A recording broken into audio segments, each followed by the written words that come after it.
bienvenidos a todos en este nuevo episodio de Galaxio Podcast, donde vamos a conocer una nueva historia de una gran emprendedora que no solo nos va a contar de su historia como emprendedora, pero de toda su historia como persona. Entonces, muchísimas gracias por estar con nosotros. Ya voy a decirte otra vez un poco el contexto y el formato. Este podcast, la idea es profundizar un poco la historia de cada emprendedor que viene a compartir. Entonces, no solo vamos a hablar de tu startup, aunque obviamente vamos a hablar de tu startup, pero también nos gustaría, y me gustaría sobre todo, conocer tu historia desde antes. ¿En qué entorno creciste? ¿Qué estudiaste? ¿Cuáles fueron tus primeras experiencias? Obviamente que nos das los más detalles posibles de tu aventura como emprendedora, porque sabemos que pasan muchas cosas, ¿no? Sí. Y no solo compartir lo bonito, pero también compartir lo auténtico de qué es emprender de verdad. Y luego me gustaría que también compartes un poco tu visión del futuro, tu visión de la industria, tu visión del ecosistema y cómo manejas tu vida personal con tu vida profesional. Ok. Entonces te dejo dar un poco de contexto sobre ti, presentarte y luego empezamos. Muchas gracias por la invitación. Me llamo Nomara. Actualmente soy cofundadora de una EdTech, es decir, una startup que mezcla temas de educación con tecnología y nos estamos especializando en temas de inteligencia artificial. Y digo, estamos especializándonos porque ha sido, como bien decías, todo un viaje con 17 pivotes y hoy en día, 2 años después, en donde estamos parados es un software as a service y justamente hacia ese camino es donde creemos que puede haber una buena oportunidad de mercado. Súper. Y como dices tú, es un camino y hay muchos cambios porque pues es la primera vez que nos conocemos en persona, Así pero es. ya estamos en contacto desde pues, casi un año, creo. Lo estaba revisando ahorita en línea, como buenos nerds del mundo de la Exacto. tecnología. Y pues sí, tu proyecto ha evolucionado en este último año porque pues el mundo de la tecnología también ha evolucionado con la inteligencia artificial. Entonces va a ser muy, muy interesante saber todos estos cambios, pero empezamos desde el inicio. Estamos aquí en la Ciudad de México. Entonces me gustaría que compartas con nosotros un poco en qué entorno creciste, ¿no? Un poco de tu infancia, ¿no? ¿Dónde creciste? Si naciste en la Ciudad de México, si naciste en otra ciudad, y un poco cómo fue tu relación con tus papás, en qué entorno familiar creciste, porque creo que Claro. eso también tiene un impacto sobre cómo uno se desarrolla como emprendedor. Entonces, eso me interesa que empezamos por allá. Buenísimo, me encanta. Pues yo nací en una ciudad muy cerca de Ciudad de México que se llama Cuernavaca, le dicen Sí. la ciudad de la eterna primavera, Sí. y de hecho cuando les decía a mis amigos, no, yo soy de Cuernavaca, la verdad me molestaban porque decían, es prácticamente una extensión del DF. Entonces ahí estuve toda mi vida, ahí nací, ahí crecí, tocando un poco el tema acerca de mi familia, mi contexto, etcétera. Mis papás siempre han sido empresarios, ¿no? Creo que en esa época no era tan común el término emprendedor, aunque yo creo que el primer emprendedor que conocí definitivo sería mi papá, porque siempre se dedicó al mundo de las ventas y pasó desde seguros a comercializar divisas, a tener, de hecho, la franquicia de Stream Makeover para México. Entonces, sí es alguien que admiro muchísimo, y la verdad también mi mamá, que todo el tiempo han hecho mancuerna en estos negocios y han podido ir creciendo, la verdad, juntos. Pero no solamente se queda ahí. Si hago el doble clic hacia mi entorno familiar un poco más extendido, resulta que mis tíos también se dedican a los negocios de diferentes temas. Entonces creo que para mí fue muy natural crecer entre empresarios, ver que tenían sus empresas, que con el tiempo iban cambiando, y me parece que desde ahí fue donde yo empiezo a tener esta curiosidad desde chiquita, de decir, en algún momento quiero tener mi propia empresa. Entonces así también es un poco como yo elijo la carrera.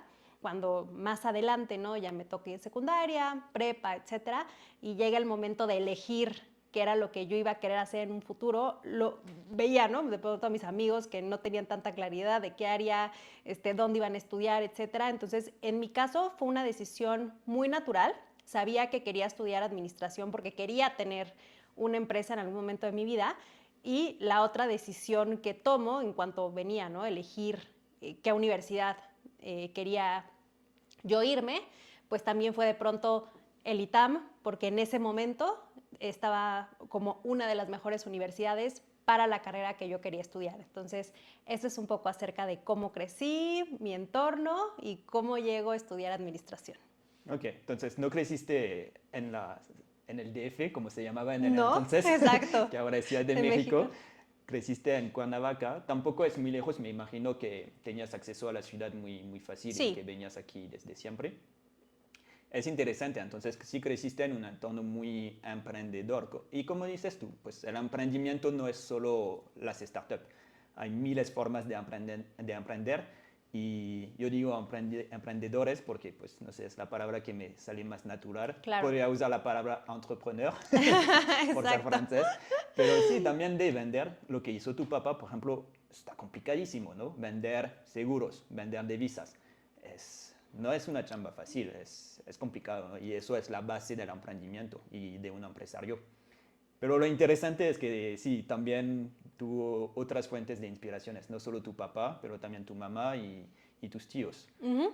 ¿Creciste cerca de, bueno, tienes hermanos y creciste No, cerca de, ¿no? No soy tienes hija hermanos. única. Ok, ok. Eso también creo que impacta nuestra personalidad. ¿Tú también? No. Ok. Pero impacta la personalidad en algunos sentidos, ¿no? Yo soy del medio, tengo una Ok. hermana grande y un hermano chico, ¿no? Pero sé que hay bastantes Sí. emprendedores que son hermanos, no, que son justo que no tienen hermanos. Porque, pues dicen que te forza a ser más solo Mm, y el emprendimiento es un camino solitario mm, y también más creativo porque pues no puedes jugar con tu hermana o tu hermano, entonces tienes que crear claro. mundos en tu cabeza y ser un poco más creativo y creo que pues ayuda, ¿no? Obviamente no hay un tipo de personalidad que hace que te vuelvas empresario o no, pero hay patterns. Entonces, por eso es interesante. Y luego tus tíos. Entonces, tuviste una infancia tranquila, ¿no? Sí, la verdad Muy- fui súper bendecida, tuve mucho amor de toda mi familia, muy cercana principalmente a la familia de mi mamá, mis dos tíos, no voy a decir sus nombres porque en otras veces que no los he dicho dicen, no, Ajá. no sabes a quién te referías. Entonces, Ramón y Lina, la verdad es que fueron prácticamente como también otros segundos padres para mí, los recuerdo muchísimo. Tengo fotos con mi tía, ella escribiendo su tesis o trabajando y yo en la máquina de escribir, imagínate, ¿no? Hace un tiempo, no era computadora, mi tío llevándome a la estimulación temprana o al circo o a jugar. Entonces, la verdad es que como todo el tiempo mi mamá trabajó, sí tuve este acompañamiento por parte de la familia, mi abuelita, que también es como, le digo mamá, ¿no? Porque prácticamente ella me crió cuando estaba más chica, entonces mucho amor, muy rodeada de toda mi familia, y la verdad es que también fui la primera nieta y la primera de los dos lados de la familia, de mi papá y de mi mamá, entonces mis primos, el que me sigue, me parece, salvo que me esté fallando la memoria, le llevo 13 años, entonces me tocó convivir desde muy chica, desde niña prácticamente, en un ecosistema de puros adultos, entonces de alguna manera siento que influyó en mi nivel de madurez, porque no era como que tuviera otros niños con quien jugar o platicar a los canicas o lo que sea, sino escuchar estas pláticas de adultos en edades muy tempranas. Ok, sí, eso es muy interesante. Y entonces luego la escuela. Sí, Hay dos tipos de aprendedores. Hay los que son un poco rebeldes ya, y los que son buenos alumnos. súper buena alumna. ¿Sí? O sea, sí era la alumna de 10 hasta que llegué al ITAM. Ok. Entonces, sí, la verdad es que siempre me ha gustado mucho estudiar. Ujú. Considero que mi memoria es bastante privilegiada porque es como de foto. Entonces, me ayudaba mucho a entender las cosas muy rápido. He sido inquieta, entonces si bien creo que siempre fui la niña del 10 o bastante cercano a ello y de buena conducta, etcétera, nunca tuve momentos súper rebeldes de mi vida. Lo que sí es, también soy muy sociable, entonces me gusta salir, me gusta pasar tiempo con mis amigos, ahorita que estoy casada, por supuesto, con mi esposo, etcétera, pero algo que hizo también mi mamá desde que estaba yo muy chica es meterme a clases extracurriculares. Entonces, si yo salía a las 2 de la primaria, ya tenía clase a las 4, a las 5, a las 6, mucho más enfocado en temas artísticos, de baile, de canto, actuación, guitarra, natación. Entonces, todo el tiempo estaba haciendo otras cosas para, lo que dice mi mamá, mantenerme ocupada, porque si no, ella jura y perjura que hubiera dado muchos dolores de cabeza por este tiempo libre que me quedaba después de la escuela. Ok, muy inquieta entonces. Muy inquieta, Okay. sí, sí, sí. Pero equipo buena alumna. Equipo buena alumna. Ok, Sí. también lo que te abrió las puertas de estudiar lo que quisiste después y entrar al ITAM, que pues, no es tan fácil tampoco entrar al ITAM porque es una de las mejores universidades. Sí. ¿Y a qué momento te mudiste a la Ciudad de México? ¿Justo para el ITAM? Justo ¿Sí? para entrar al ITAM, cumplo 18, entonces tengo que agradecerle a mi mamá que empujó mucho también el proceso de decisión hacia el ITAM. O sea, de alguna manera tenía un par de opciones y pases directo con otras universidades, pero en ese momento también mi mamá como que quería mucho que yo entrara al ITAM. Yo estaba convencida que era una buena opción y me vengo prácticamente a los 18 años a la Ciudad de México para empezar a estudiar. Entonces ese fue el factor de decisión para yo venirme para acá. ¿Por qué tu mamá quería que entrabas al ITAM y no a otra? Bueno, ¿por qué el ITAM en específico? A ver, yo creo que esta es mi hipótesis, puede ser que esté completamente equivocada.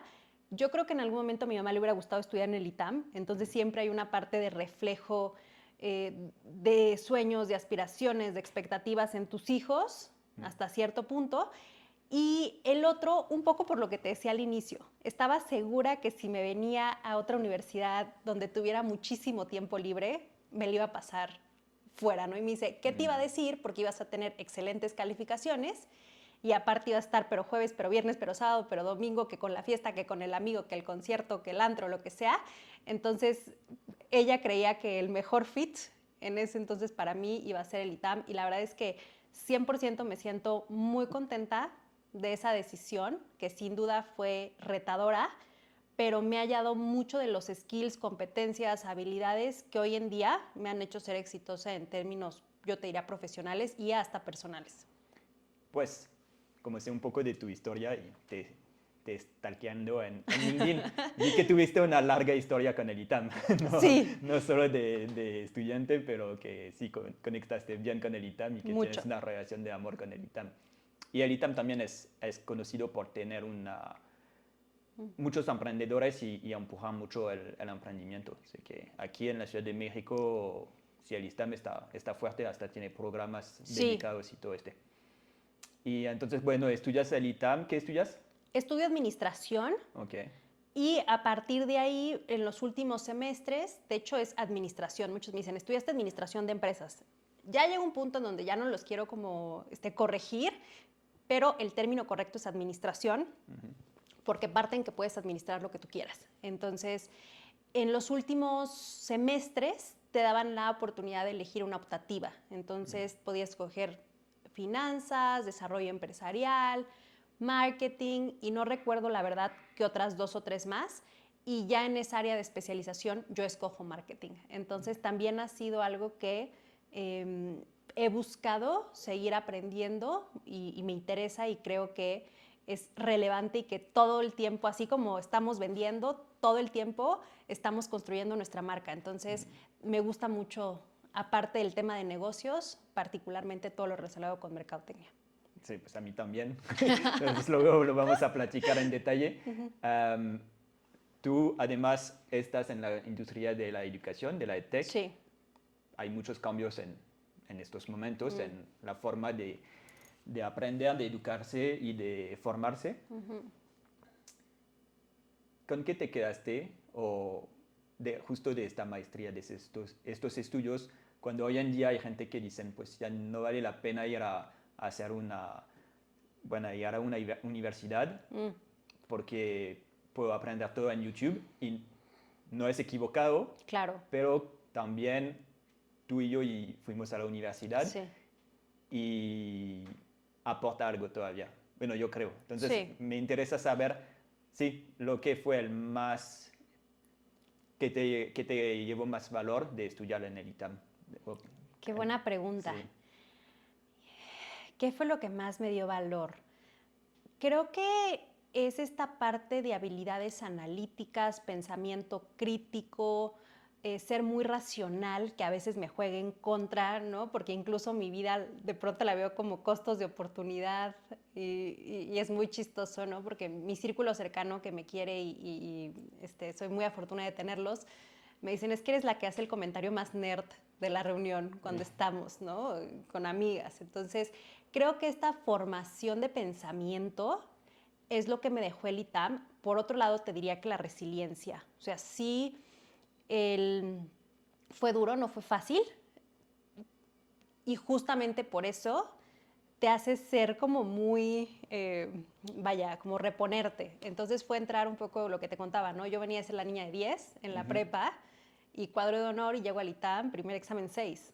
O sea, era duro adaptarte a estos cambios y así era con todo, ¿no? O sea, el ITAM me exigía más de lo que yo estaba acostumbrada porque estaba en una zona de confort donde estudiaba 2, 3 horas, ya, perfecto, ¿no? 10. Y aquí sí era como ir un paso más allá. Entonces, esta parte de no darme por vencida, de salir de mi zona de confort, de saber que puedo dar más, son de las principales cosas que dejó el ITAM en mi vida. Okay.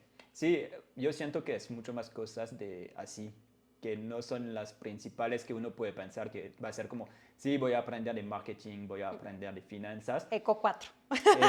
Pero al final no es lo que te Sí. quedas con más valor, al final es otras cosas. Y algo que también me gustó mucho es el sentido de comunidad que se hace. Entonces, la verdad es que cuando he llegado a trabajos y conozco a gente del ITAM, regularmente son súper abiertos, como hay un sentido a lo mejor de pasamos lo mismo, nos sufrió lo mismo, entendemos cómo fue nuestra experiencia ahí, que te hace de alguna manera generar estos vínculos que regularmente si puedes ayudar a alguien o alguien te puede ayudar, genuinamente creo que se da, ¿no? Esta comunidad que también lo hace súper, súper, súper valioso, incluso con otras generaciones, otras carreras, porque al final del día como sales desfasado y tu generación no es tu generación y tienes tronco común o generaciones muy chiquitas, cuando ya sales al mercado laboral, independientemente de qué estudiaste, cuándo, etcétera, el simple hecho que hayas ido al ITAM creo que sí te da una comunidad también de apoyo muy padre. 100%. La comunidad es muy importante. Las comunidades son lo de hoy. En toda la vida. Entonces, Sin crear duda comunidad siempre sirve y la Sí. universidad, como dices tú, es una buena forma de crear una comunidad que te va a seguir toda tu vida. Totalmente. Hasta yo lo veo. Todavía tengo contactos o aquí en la Ciudad de México hay muchos franceses y hay franceses que pasaron por mi universidad en Francia, hicimos la misma en Francia, pero no de la misma generación y pues obviamente cuando conectamos, pues el hecho de que hicimos la misma universidad en Francia, pues crea un vínculo más fuerte aquí en México, al otro lado del mundo. Entonces sí es algo que te ayuda toda tu vida. Totalmente. Entonces estudias, Sí. ya la universidad es más complicado, Sí. pero logras graduarte, me imagino. Sí. Trabajas más duro y sacas buenas notas. Exacto. ¿Y luego te despiertas y emprendes o haces algo antes? No, totalmente hay toda una historia atrás. Ajá, Entonces, cuéntanos. yo diría que una de las más divertidas o que a mí me gusta compartir es cómo empiezo en mi vocación hacia el ecosistema o el mundo emprendedor. Entonces, fui avanzando en el ITAM, después de los primeros semestres que fueron los más duros, logré, digamos, un punto de estabilizarme, de ya sentirme, no digamos cómoda, pero ya sabía que me iba a graduar del ITAM, cosa que cuando entras dices, a ver si lo logramos. Y veo pegado un póster que decía, libera tu servicio social en Angel Ventures México para formar emprendedores, o algo así decía. Y en ese momento dije, perfecto, ¿no? O sea, es una gran oportunidad para que yo pueda empezar a ver cómo es el mundo del emprendimiento. No tenía idea que era Angel Ventures, no tenía mucha idea de muchas cosas. Aplico, voy a esta reunión para saber, ¿no?, si tenía el fit con la empresa, etcétera. Y justamente mi horario estaba fatal. O sea, tenía clases pero a las 7 pero de la mañana, pero a las 12 del día, pero a las 4, pero a las 6. Entonces, cuando llego en ese momento con la directora de proyectos y le comento que me interesaba muchísimo hacer mi servicio social con ellos, me dice, oye, es que tu horario está fatal. O sea, la verdad es que las oficinas están en Polanco. De Polanco al ITAM, que es más o menos San Ángel, es, ¿qué te gustaría? Al menos 40 minutos de ida más 40 minutos de regreso. Si tienes un transporte o tu coche para moverte, si no sería mucho más. Me dice, no hay manera que puedas adaptar tus horarios a venir a la oficina. Entonces me dice, ¿por qué no aplicas el semestre que sigue? Entonces, pues eso fue tal cual lo que hice. Literalmente me enfoqué y puse toda mi energía en que pudiera tener un mejor horario el siguiente semestre y regresé a trabajar a Angel Ventures. Como contexto, Angel Ventures, su fundador es Hernán Fernández Lamadrid, también que aprecio y quiero infinitamente. Y fue de los primeros en México, él se gradúa del ITAM, Okay. la comunidad, como estábamos hablando, Ajá. hace su maestría en MIT Okay. y regresa.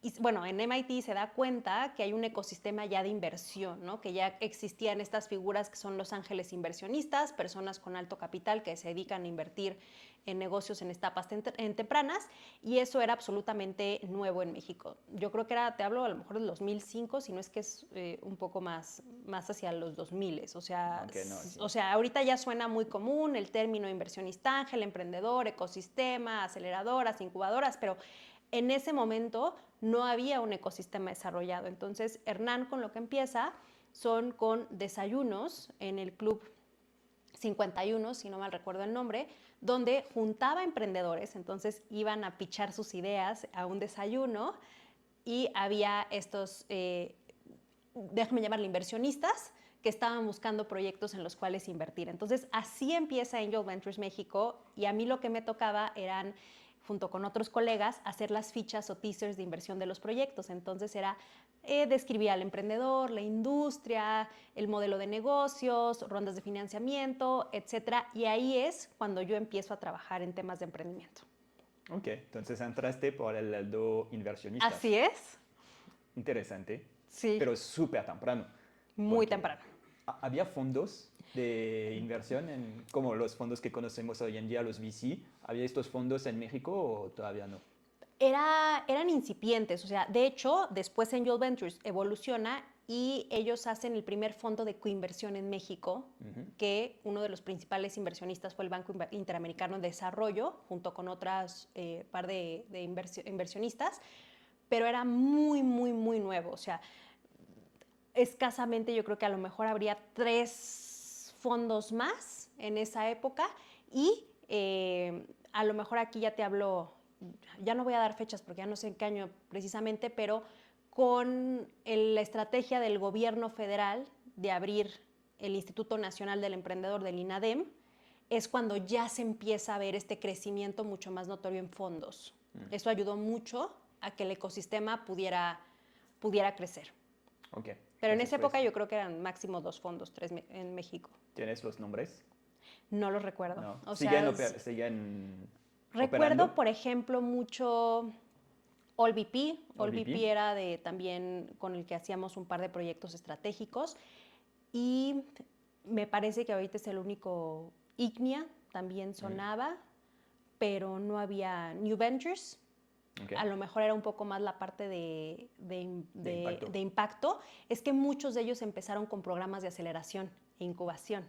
Entonces, primero desarrollaban estas metodologías para formar emprendedores, y ya en un segundo momento empiezan a abrir sus fondos. Entonces, muchos arrancan con temas de emprendimiento en temas de formación y ya después se dedican a levantar los fondos.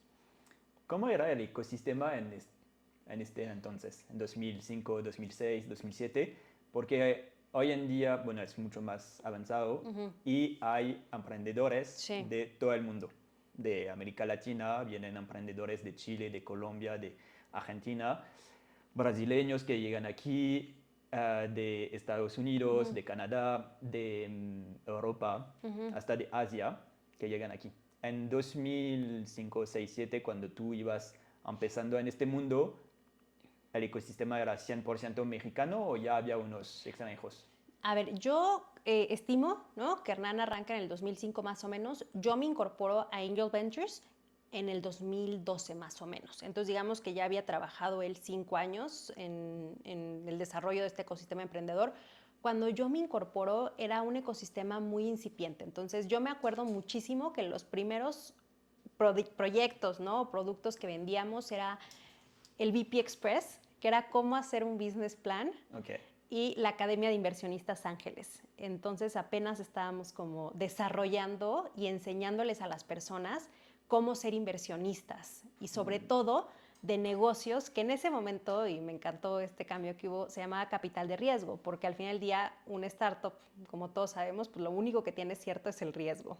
Sí. De ahí en fuera todo lo demás puede cambiar.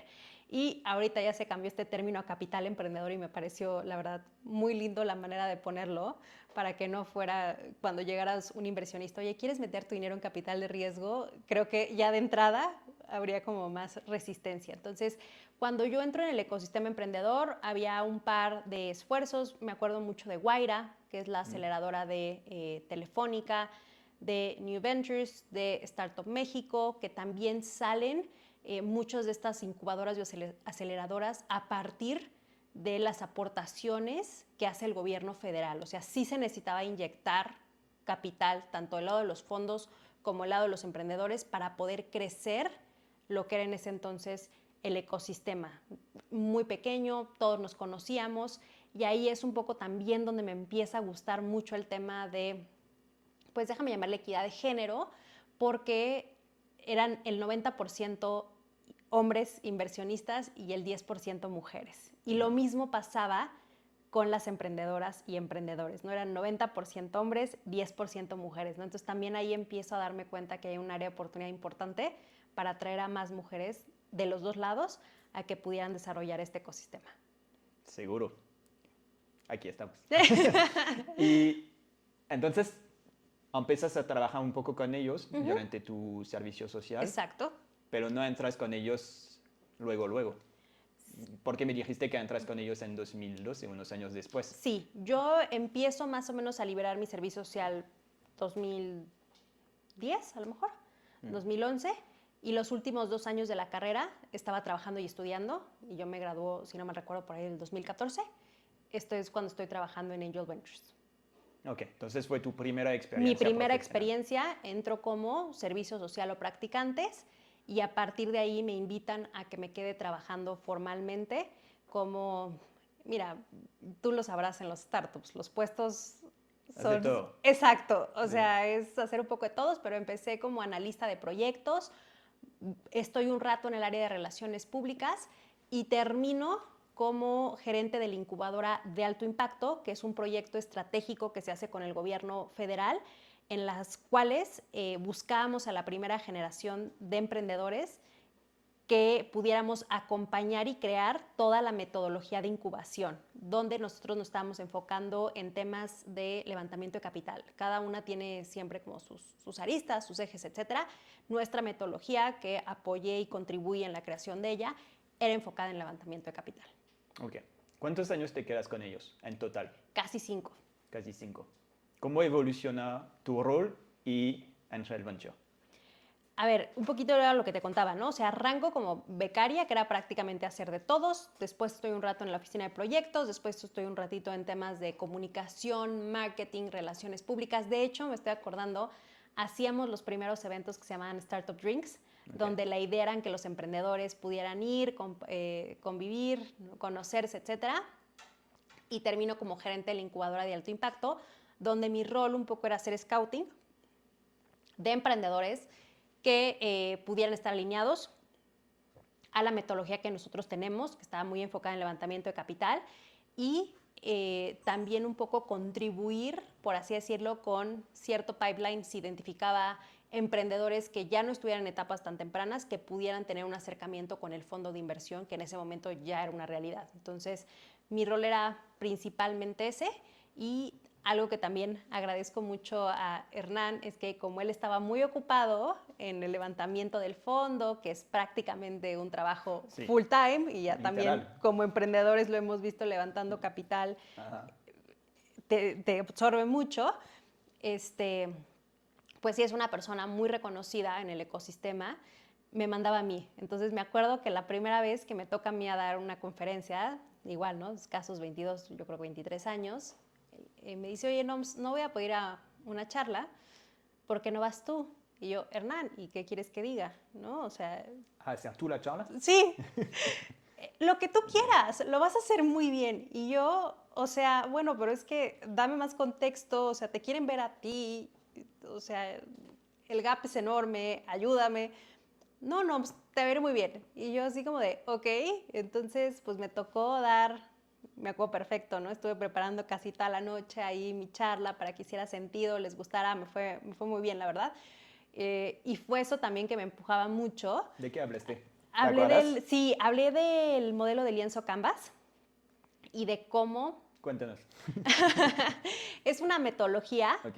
de Osterwalder, donde como yo lo veo, es la evolución del business plan, porque en un lienzo o en una hoja de negocios tienes 9 bloques, que son regularmente los principales que te tienes que enfocar cuando estás creando justo un modelo de negocios, que es tu segmento de clientes, actividades clave, recursos clave, ingresos, costos, propuesta de valor, alianzas. El único que creo que falta para tener un mapeo más completo es el de competencia, y era pues justo que aprendieran cómo se construían estos modelos de negocio, porque algo que a mí también creo que me ha dejado mucho el emprendimiento es pues generar productos mínimos viable. Entonces, yo viniendo del tema de administración, pues los business plans eran 100, 120 hojas, súper largos, súper estáticos, con supuestos muy robustos. Salías al mercado, como todo el mundo dice, todos somos millonarios en Excel, y ¿qué pasaba? Que el plan no iba como tú querías.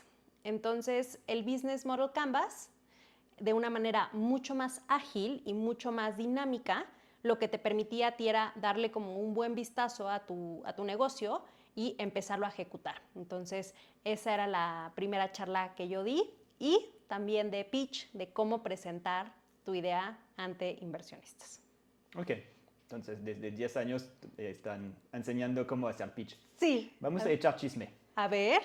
Si tú estás en el mundo de las startups desde tanto tiempo, seguramente en tus años en Angel Venture tuviste la oportunidad de conocer a unos emprendedores que hoy en día son Sí. muy exitosos y que en este entonces iban empezando, ¿no? Sí. Entonces, cuéntanos, ¿quién conociste?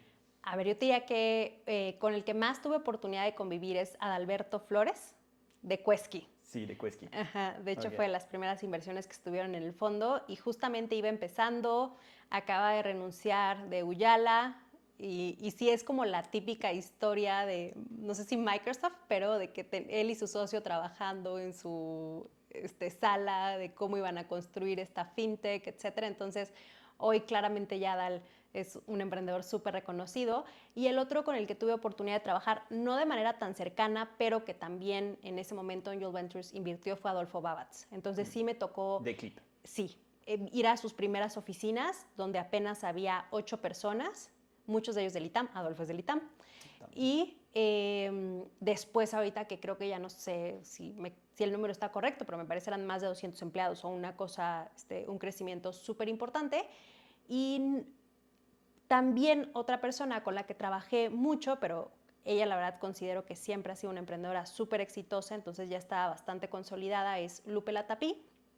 Ella es la fundadora de la primera empresa de productos orgánicos en México, enfocado en temas de comercialización.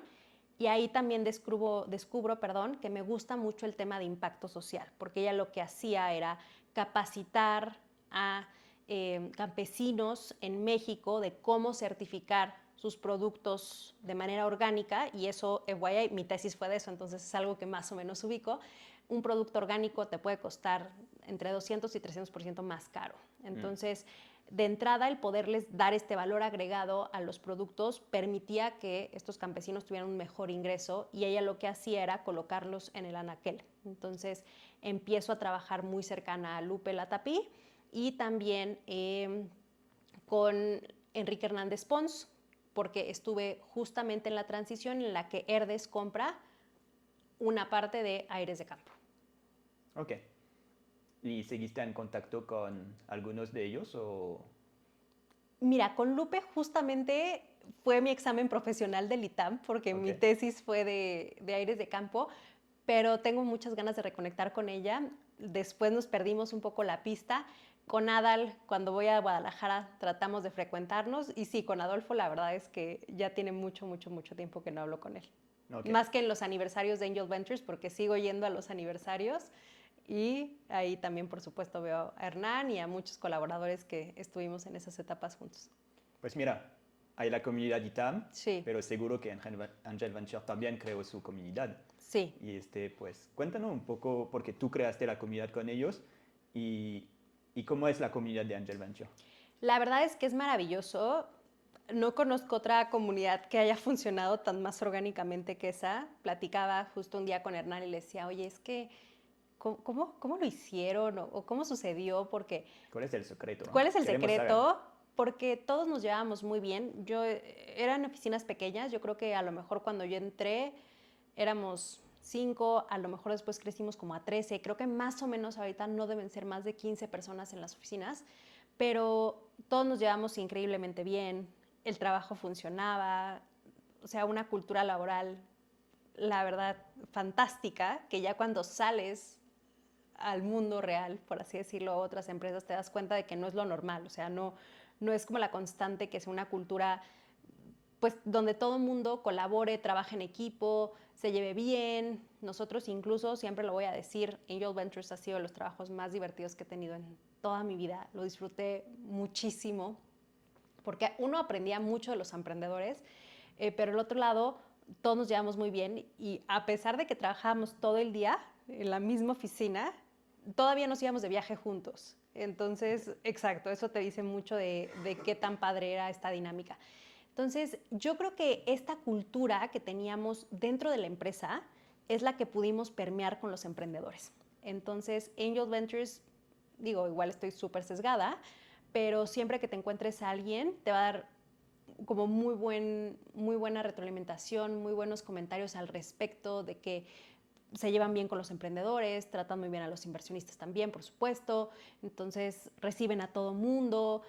Entonces, creo que es como esto, la pasábamos tan bien en la oficina que fuimos capaces de trasladarlo y cuando salíamos y nos tocaba atender clientes o lo que sea, pues inyectábamos un poco de esa dinámica que teníamos el día a día en la oficina. Ay, qué padre. Sí. Pero como dijiste, tú empiezas con esta experiencia y crees que pues así es el mundo Exacto. laboral. Pues no, No, para no, nada. exacto. Sí. Entonces luego te sales de Angel Venture y ¿qué haces?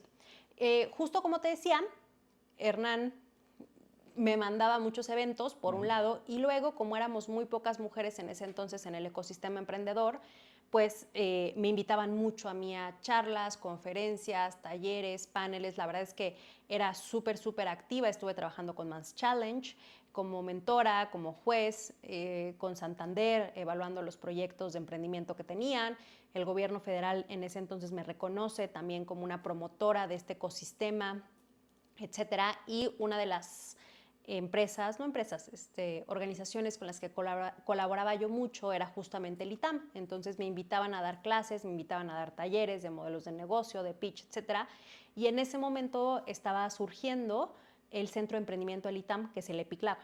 Y la directora en ese momento del EPIC, Daniela, junto con Víctor, me dicen, oye, ¿por qué no te vienes a ser la directora operativa del EPIC Lab? ¿No? Entonces, pues para mí era una oportunidad de crecimiento por un lado y por el otro me interesaba ya desde ese entonces entender un poco más de la tecnología. O sea, mi background está mucho más enfocado en temas de negocios, en marketing, etcétera, y de tecnología, si bien pues me tocaba revisar los proyectos, etcétera, pues no era como que lo hubiera estudiado, tuviera bases, etcétera. Y el EPIC Lab nace como un esfuerzo conjunto de ingenierías con administración. Entonces buscaban que los equipos tuvieran varias disciplinas, porque como ya lo sabemos, los equipos multidisciplinarios son los que tienen más probabilidad de sobrevivir, más retorno, etcétera. Entonces dije, es una gran oportunidad de empezar a entender un poquito más del tema de tecnología y decido moverme al EPIC Lab. Ok. ¿Cuánto tiempo te quedas con ellos? Me queda una estancia corta. Con ellos estuve alrededor de 2 años. Okay. Y un poco lo que pasa ahí es, para seguir, no sé si la palabra correcta es creciendo, sí se requería un perfil académico. Entonces ya implicaba a lo mejor cuestionarme hacer un doctorado, etcétera.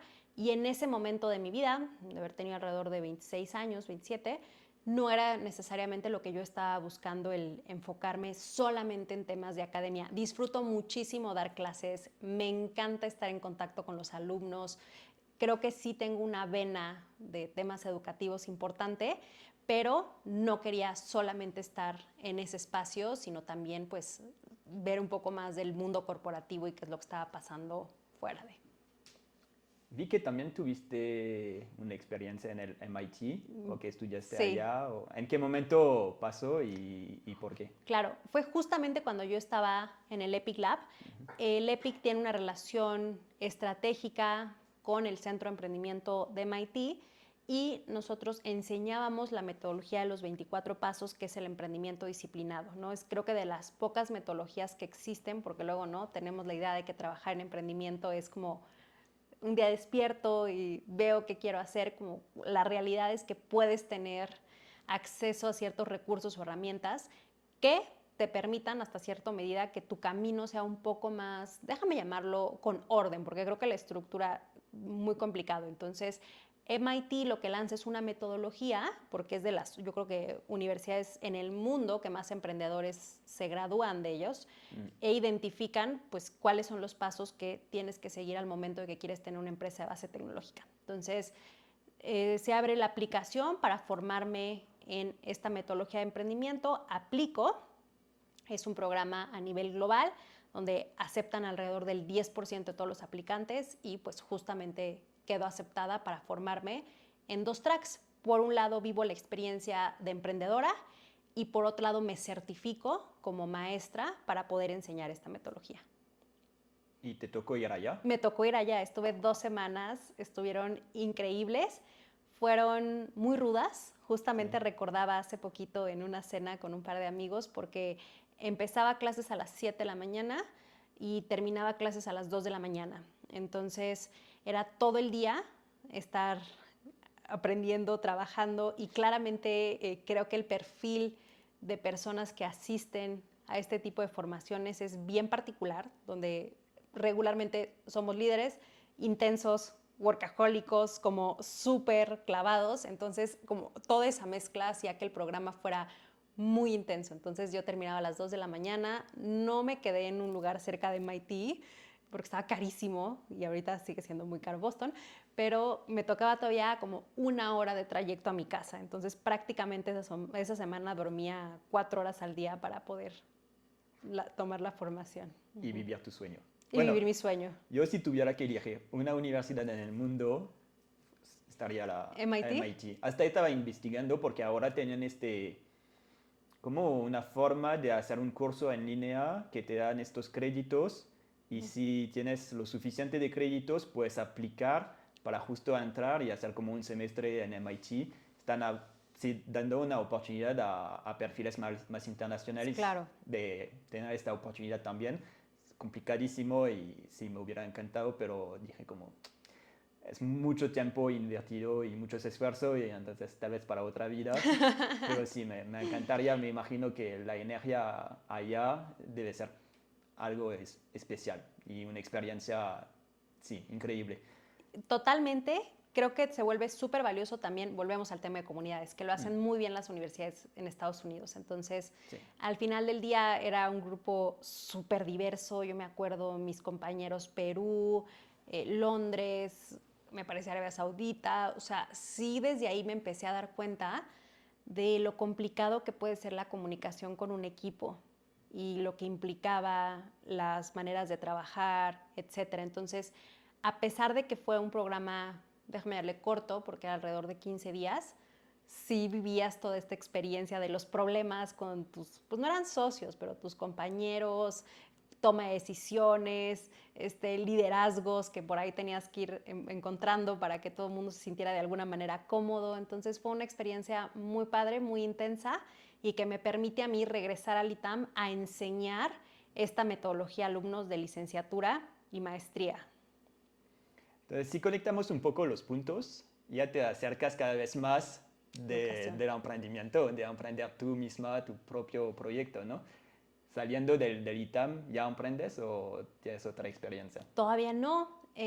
Justamente, como un poco me ha gustado, se ha dado la... No creo que se ha dado, creo que por un lado yo lo he buscado y por otro lado han reconocido mi trabajo y les gusta lo que mucho poco que tenga que aportar. Entonces he estado muy involucrada en todos los eventos del ecosistema emprendedor. Empiezo a trabajar con Posible, que es el programa de Fundación Televisa, una de las empresas de medios más grande en América Latina, y justamente el programa de emprendimiento me invitan a ser jurado de una iniciativa con una empresa con Danop, y ahí me empiezo a involucrar, entro como coach de algunos chavos que estaban presentando sus ideas, iba a ser un programa que se iba a televisar, invitan un par de influencers, etcétera. Y en ese momento que yo estoy haciendo este proyecto con Posible y con Danop, es que me invitan a mí a venirme a dirigir ya una iniciativa. En mi cabeza en ese momento era de intraemprendimiento, ya 100% enfocada en educación dentro de Fundación Televisa. Ok, por eso me dijiste antes que había trabajado en Televisa, exactamente. En Televisa. Ok, pero entonces esta experiencia ya es un poquito más cerca del emprendimiento, porque es intraemprendimiento. Exactamente. ¿Qué haces con ellos? ¿Cómo es la experiencia y qué te llevas de esta experiencia? Fue una experiencia, yo te diría, como muy retadora, porque todo el mundo piensa en Televisa y que es súper sexy, presupuestos y todo resuelto, y la realidad es que cuando yo llego a la empresa me dicen, estás tú, el sueldo de tu CTO por un año y ya. O sea, todo lo demás, up to you. Entonces, pues era entender de ciencias de la computación y de programación y de código. Este programa se llama Quantrix. Yo empiezo liderando este esfuerzo que era para enseñar código, pensamiento computacional a escuelas públicas de todo el país. Y pues fue un poco aprender de código, aprender de STEAM, aprender a levantar donativos porque éramos una fundación, aprender ya de liderar equipos. Empecé con una persona, pero después crecimos alrededor de 8, 9 más o menos en los casi 4 años y medio que estuve en la fundación. Yo diría que ahí me llevo haber descubierto mi pasión por la educación.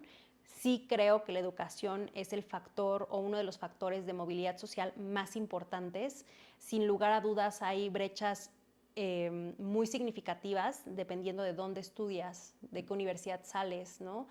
Y poder de alguna manera apoyar a que este piso fuera un poco más parejo, nivelando en temas de educación básica, que los niños aprendieran temas relevantes para su futuro de empleabilidad, que a lo mejor en una escuela pública es súper obvio que están aprendiendo código, pero que ellos no necesariamente, me parece súper, súper, súper importante. Entonces, mi manera de aportar a que tengamos un mejor México, sí, definitivo, creo que es a través de la educación. Entonces, fue súper satisfactorio tener uno de los programas más grandes a nivel nacional, implementando ciencias de la computación. Dimos la capacitación más grande de maestros, probablemente que se ha dado en México. Capacitamos alrededor de 10,000 maestros en 3 meses, una locura. No dormía, trabajaba los fines, me tocaba ir a recoger los manuales, entregarlos, llevar los box lunches. O sea, siempre he sido, la verdad, bastante, ¿cómo decirlo?, transversal o todoterreno, y me ha tocado pues arremangarme cuando se ha necesitado. ¿Y desde ahí ya empiezas a tener la idea de tu startup? Sí, o sea, yo como te decía, desde que empiezo, ¿no? Estudié administración, yo ya tenía la cosquillita, entonces sabía que en algún momento iba a poner una empresa, pero creía que era importante 2 cosas. Por un lado, que fuera algo que me apasionara, porque creo que emprender te va a requerir muchísima pasión, energía y algo que genuinamente te levantes todas las mañanas y digas, está increíble lo que estoy construyendo. Y por otro lado, el equipo correcto. Entonces, no creo mucho en el solo entrepreneur porque es muy duro el camino. Entonces, sí creo que es importante estar con alguien que te acompañe. Entonces, pues no se habían dado las circunstancias. O sea, no tenía como este proyecto definido que dijera, esto es lo que me encanta y lo que quiero hacer. Y por otro lado, tampoco tenía un equipo que me acompañara en este proceso. Entonces, como que sabía que en algún momento se iba a detonar, pero no sabía cuándo, y cuando estoy por cumplir casi 5 años en Fundación Televisa, ya llevaba 3 programas educativos, unos en Estados Unidos, otro de empleabilidad con Microsoft. Justamente se da la oportunidad que uno de mis mentores, Memo Garza, me invita a cofundar Osaru con él. Entonces digo, pues esta es la oportunidad que estaba esperando, es un equipo que tiene seniority, es alguien en quien confío, Empezamos Osaru en ese momento como academias de formación para mujeres en data. Imagínate cuánto cambió Sí, el pivote y la idea inicial a hoy un software as a service. ¿Hace cuántos años? 2 años. En muy poco tiempo. En muy poco tiempo. En muy poco tiempo. Entonces, sí, así es como yo me muevo a emprender y dejar mi vida corporativa. El nombre Osaru, O-Z-A-R-U. Exacto. A-R-U. Ok. Entonces es tu mentor que te busca. Sí. Que te dice, mira, tengo esta idea, quiero trabajar contigo, lo armamos. ¿Son 2 cofundadores o son 3, 4? ¿Cuántos socios? Actualmente somos 3 socios Okay. y hay unos que se incorporan, uno apenas, ¿no? Casi 3 meses de que llegó a la empresa. Entonces, ¿El 4? 3. Ah, el tercero. Ajá, Okay. el tercero. Entonces hoy en día somos 3 socios. Okay. Neto, Memo y yo. Y cada uno, la verdad, con un expertise o backgrounds distintos. Neto viene mucho a dirigir temas de innovación. Memo fue el cofundador de un esfuerzo también del gobierno, no sé si el gobierno federal, pero que fue muy impulsado como la marca México de emprendimiento que se llamó Startup México. Y en mi caso, yo que venía más de un tema pues 100% educativo, trabajando con género, traíamos un programa de Tecnolochicas y con temas de ciencia de la computación y temas STEAM principalmente. Okay. ¿Cuáles fueron tus miedos o tus dudas, o tal vez no tuviste, a emprender? Porque pues es un salto, ¿no? Es un salto de fe. Es un salto de fe. Obviamente lo hiciste pues bien acompañado porque Claro. ya tenías esta confianza con tu mentor y pues, el tema de elegir a sus cofundadores es clave. Es clave. Entonces ya tener esta confianza y esta relación desde antes pues ayuda mucho, pero pasas de un sueldo seguro Sí. a un proyecto de innovación sin sueldo, sin saber bien a dónde van y como lo vemos están todavía pues pivoteando un poquito porque es así que debería ser. La gente que creen que deberían seguir solo una idea y que la idea no debe que cambiar y es el mercado que va a cambiar para adaptarse a su idea, Claro. es un error porque Sí. pues no, está sano pivotear mientras vas aprendiendo y caminando, ¿no? Totalmente. Entonces Si no tú- pivoteas, te mueres. Literal. O sea, de las primeras cosas que yo recuerdo mucho en MIT era el no tener el sesgo del emprendedor, que tu negocio sea como tú quieres, sin verlo a través de los ojos de tu cliente. Entonces, sí te requiere ser sumamente flexible, adaptarte al cambio, resiliente, tener como esta tolerancia a la frustración, porque hay muchos cambios que se ejecutan de la noche a la mañana y a lo mejor literalmente no dormiste por sacar una nueva página web y resulta que mañana es roja, ¿no? Y la que tenías era azul y ni modo, es volver a vivir ese proceso, volver a crear, volver a innovar. O sea, yo ya no me acuerdo cuántas veces me ha tocado modificar la página web, o sea, de tantas veces que hemos ido iterando. Entonces, sí, claro que era un salto de fe importante, ¿eh? ¿Cuál es tu situación personal en este momento? En ese momento yo ya estaba casada.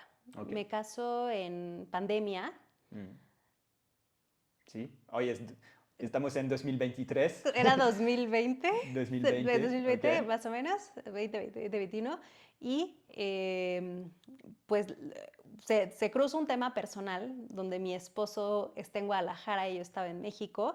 Entonces, por un lado, no había esta flexibilidad dentro de Televisa de poder estar en un esquema mucho más flexible, por así decirlo.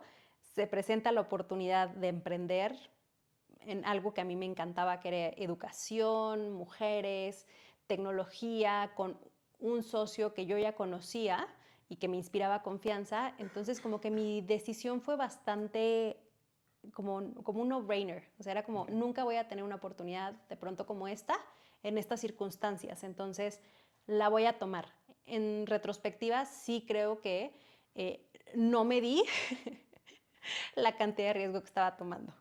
Creo que es mejor así, porque si no, no Exacto, empezáramos. no lo hubiera hecho nunca, Sí, probablemente. nunca lo hubiéramos dicho. Sí, ya sabes en todos los problemas y lo complicado que va a ser, Sí, creo que es mejor no saberlo antes. totalmente. O sea, y eso que yo ya venía de trabajar con emprendedores, yo ya escuchaba, yo ya los veía, conocía la dinámica, pero ya llegar y tú emprender y tú estar al frente de algo es abismalmente distinto. Entonces, sí creo que mi viaje ha sido una montaña rusa de emociones, donde creo que los picos y los valles son más fuertes que al menos mi experiencia en un corporativo, porque cuando estás feliz, porque cerraste un cliente, eres el más feliz, ¿no? O sea, te sientes el más picudo, le estás rompiendo, etcétera.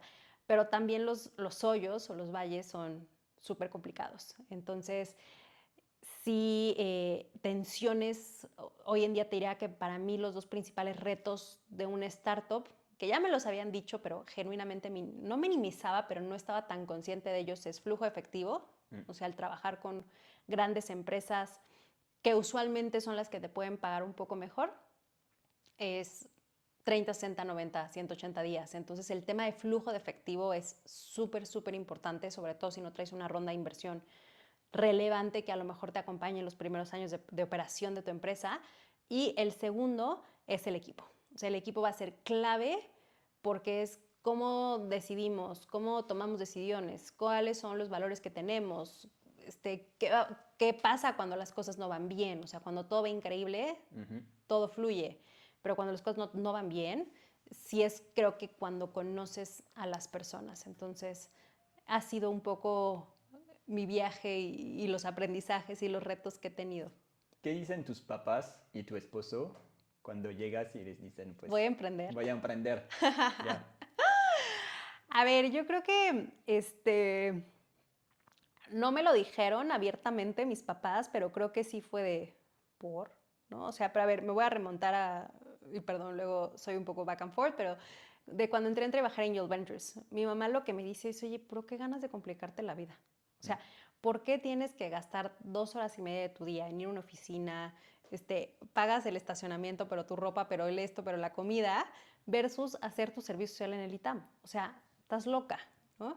Y voy a meter un paréntesis de una anécdota que creo que marcó mi vida definitivamente, y es en el primer evento que organiza el BID, el Banco Interamericano de Desarrollo, para fomentar o reconocer el rol de las mujeres emprendedoras, se llamaba We Exchange. Me parece que ese evento sigue activo. Yo estuve en el primerito, por ahí creo que era 2012, y me toca escuchar a Linda Rottenberg, que es la fundadora de Endeavor Global. Entonces, en ese momento Linda presentó su libro, Crazy is a Compliment, donde justamente lo que te decía, que estar loca era un cumplido. Entonces, cuando yo escucho a Linda decir eso, que es algo que constantemente me decían, ¿no? Mi familia o círculo cercano, porque nunca me he ido por el camino fácil, hizo todo el clic. Entonces, pues no me dijeron nada, pero estoy segura que mis papás pensaron, otra vez ahí va, está loca, porque en Televisa puede aspirar, ¿no?, a una vida corporativa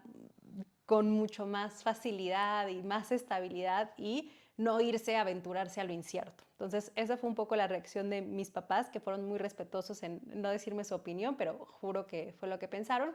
Y mi esposo, la verdad es que me apoyó muchísimo. O sea, me dijo, si quieres tomar el riesgo, estoy contigo, es el momento de hacerlo. Como si es algo que te apasiona, hazlo. Entonces, sí ha tenido un rol bien importante de contención en estos meses que han sido, pues, sí complicados. O sea, no es fácil. Quien diga que emprender es fácil, hijo que me diga cómo, porque... No, es mentiras. Es para It is venderte not. algo. Exacto, no. ¿Tu esposo es emprendedor? Mi esposo viene del sector público, entonces se ha tenido que reinventar, y yo te diría que hoy está en la vida corporativa, más en sector privado, y eventualmente sí lo veo que pudiera emprender si él así se lo propone y lo decide, pero hoy por hoy está en sector privado. Ok, pero algún día, tal vez. Yo creo que a lo mejor me ve y se anima, pero no lo sé todavía.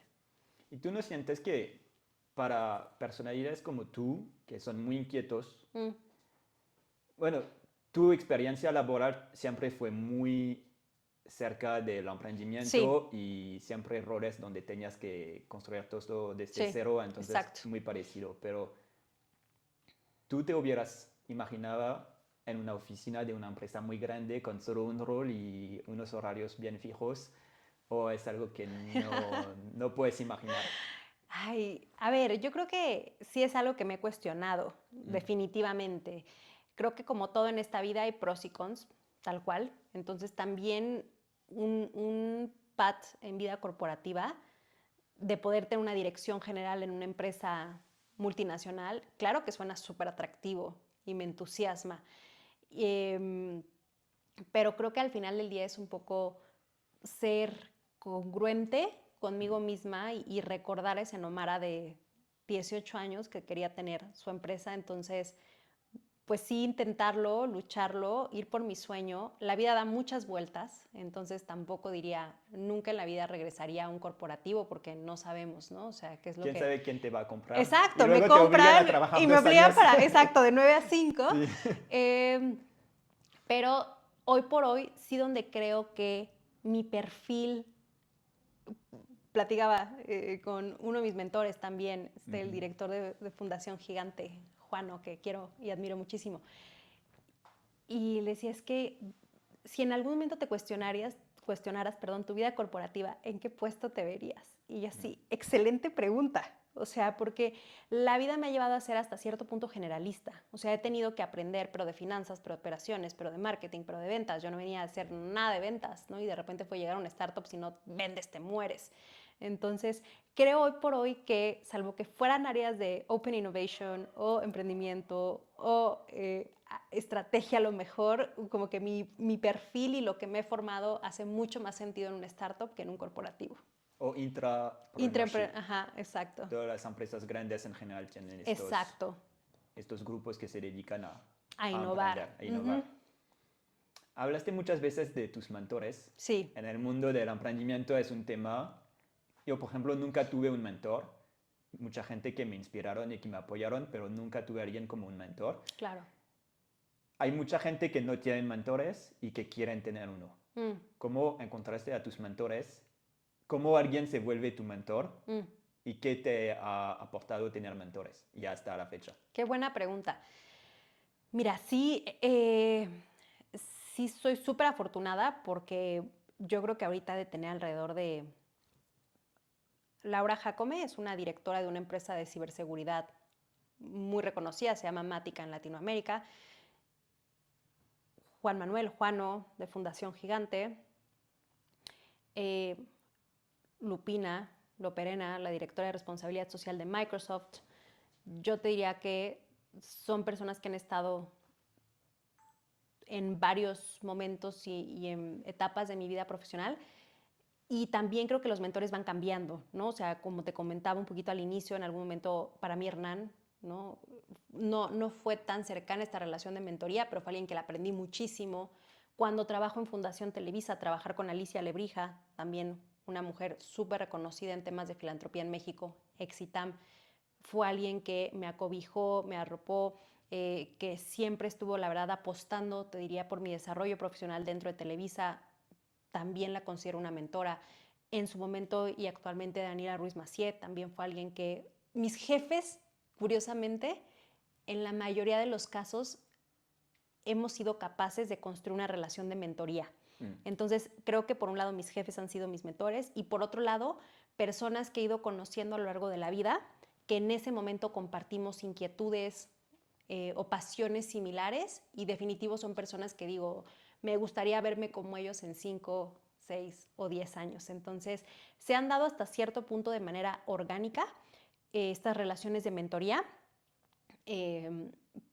Pero algo que sí creo que he hecho muy bien es entender que hay que agregar valor de los dos lados. Entonces, no es solamente ir con ellos para pedirles un consejo, un contacto, lo que sea, sino también ellos, te puedo decir que me han consultado cosas a mí de los temas que yo regularmente puedo saber o que soy experta. Entonces, sí ha sido una relación ganar-ganar, donde yo he buscado también proactivamente aportarles con los conocimientos que yo tengo. Sí, y eso la gente a veces no se dan cuenta de que alguien hasta con muy poca experiencia puede aportar algo a la 100%. relación. Sé que estos perfiles que ya son mucho más experimentados, pero también más grandes en edad, pues muchos de ellos quieren conectar con jóvenes para seguir cercano de pues, lo que está pasando en la siguiente generación, ¿no? Si de te la oyen innovación. van a decir que les estás diciendo que están grandes. No, No, están tan grandes. Ellos no, pero es algo que puedes aportar, Sí. ¿sabes? Hasta porque a veces uno busca un mentor que es mucho más grande. Como, este mentor ya hizo su carrera Claro. y ahora ya se quiere dedicar a mentorear a gente, ¿no? Y bueno, obviamente va a buscar mentorear a jóvenes con potencial. Claro. Y solo de pues, tener una otra visión del mundo, pues es algo que puedes aportar. Pero hay que entenderlo, que no siempre pedir, pero también pensar que tú puedes aportar. Claro. Y no es algo muy obvio. Y No. no es lo mismo que él te va a aportar, porque obviamente si no, pues no hay este sentido, pero es muy interesante este punto. Y creo que aportas en diferentes aristas. O sea, muchas veces te puedo decir que es desde tomar una llamada de, oye, ¿cómo estás? ¿Cómo ha estado tu día? Platícame, etcétera. O sea, desde un tema a lo mejor bien personal. Sí, ¿cómo es tu relación concretamente con tus mentores? Yo te diría es personal y profesional. Okay. O sea, sí compartimos espacios donde nos vamos a comer y contamos cómo has estado, cómo está tu esposa, cómo están tus hijos, cómo va la vida, etcétera. Y también tenemos pláticas de, oye, estoy teniendo este reto en el trabajo de cómo crear un canal de partners o de distribuidores para el producto que voy a vender. Entonces, ¿cómo le has hecho tú? O en su momento trabajé con uno de ellos para hacer una iniciativa de recolectar equipos de cómputo en escuelas públicas y poderlas donar, recolectar equipos de sector privado y donarlos en escuelas públicas. Entonces te diría que es de los dos lados, la relación es tanto personal como profesional, porque a ver, si no hay fit, es como tu psicólogo o un coach. O sea, si no hay buena relación con tus mentores, pues claramente no se va a dar una relación de mentoría que te agregue valor. Y un poquito, ahorita que mencionabas esto de las edades, yo también una idea que transformo es que un mentor es alguien que tiene que tener canas o ser súper experimentado o mucho mayor que yo. Es alguien que ya haya vivido el mismo reto por el que tú estás pasando. Entonces, ahí también yo creo que es una buena oportunidad, si estás buscando un mentor, es ser muy autocrítico de tu momento de vida, de tus retos personales y profesionales, entenderlos, a ver qué es lo que yo quiero resolver. Y algo que también fallamos mucho los emprendedores es el foco, ¿no? Porque de repente tantas cosas nos duelen que queremos resolver todo. Y me quiero enfocar en esto, ¿no? O sea, desarrollar un nuevo canal de e-commerce para vender mi producto. O sea, así de específico tiene que ser lo que estés buscando resolver y con base en eso voltearte a ver quién más ya lo hizo y acercarte. O sea, la verdad es que ahorita plataformas, y lo comentábamos, ¿no? Un poco informal al inicio de la grabación, como LinkedIn. O sea, ya estás a un mensaje de escribirle a alguien, oye, fulanito, me presento, soy Nomara, veo que has hecho estas cosas que me parecen espectaculares y cuando digo estas cosas, pues, o sea, haz tu chamba, ¿no? Investígalo, lee, infórmate de esta persona, que se vea que genuinamente quieres trabajar con él y me encantaría poder tomar un café contigo. O sea, yo creo que sí la relación se construye, no es como que de la noche a la mañana alguien acepta ser tu mentor, pero tienes que abrir estos canales de comunicación. Otra de las mujeres que también admiro un montón es Gina Díez Barroso, la fundadora de Centro y de múltiples negocios aquí en México. Y ella contaba en una charla que tuve la oportunidad de estar que ella ha sido mentora de personas que le han mandado un correo, ¿no? O sea, de, oye, veo tu trayectoria, estoy pasando por estos retos, veo que tú ya lo resolviste, me encantaría conectar. Que les ha dicho no y que ha dicho, oye, dame la oportunidad, quiero trabajar contigo. Entonces, creo que muchas veces están más cerca de nosotros estas conexiones de lo que nosotros creemos, pero sí implica invertir esfuerzo, tiempo y dedicar tiempo a construir estas relaciones que te agreguen valor. Sí, y la gente no se dan cuenta de las oportunidades de conectar con la gente por internet. 100%. LinkedIn, pues no todos te van a contestar, no, pero muchos. Muchos sí.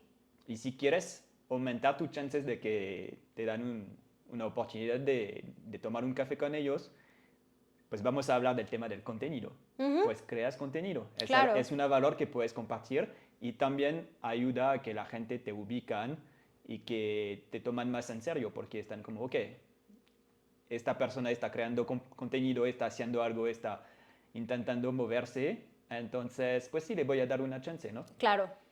Yo pues publico mucho en LinkedIn, creo contenido de otras formas con la newsletter, Claro. ahora el podcast y empecé con un network de cero aquí en México porque pues sí estudié aquí de intercambio en la Ibero que me abrió un poco un primer network, pero nadie de ellos se quedaron en el mundo de emprendimiento. Entonces, literal, lo tuve que hacer desde cero y pues para mí es el hack último, ¿no? Creas contenido y conectas con la gente.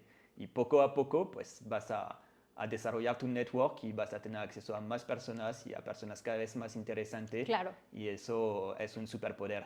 Que Y fue hoy un en poco día, como nos conocimos. pues sí, por Alguien, una mezcla de network y de creación de contenido. Literal, nos hizo la introducción Jonathan, un amigo que yo conocí por LinkedIn. Él me encontró por LinkedIn y es un güey que está muy bueno para justo hacer networking y conexiones. Es el que me contactó.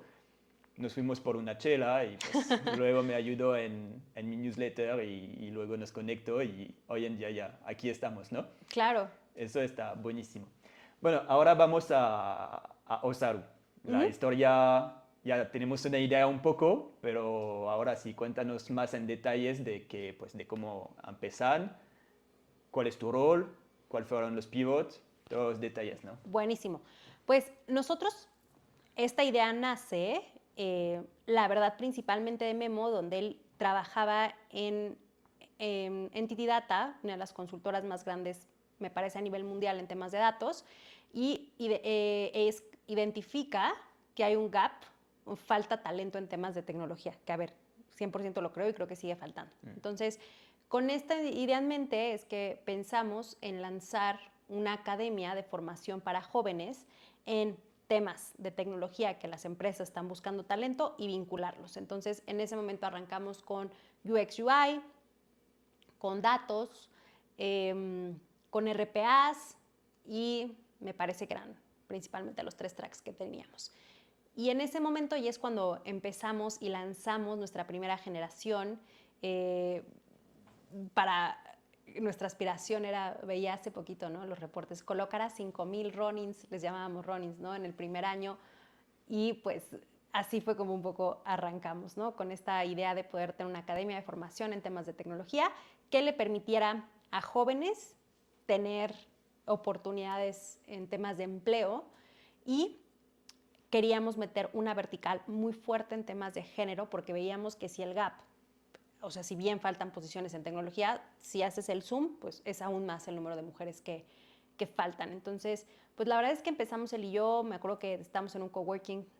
Solo los dos. Ajá. Ok. Donde las juntas eran pues idear, pensar, cómo entender, cómo íbamos a construir, etcétera, pero pues también muy ágiles en la ejecución, entonces pues necesitamos empezar a vender, pero a reclutar a los chavos, etcétera.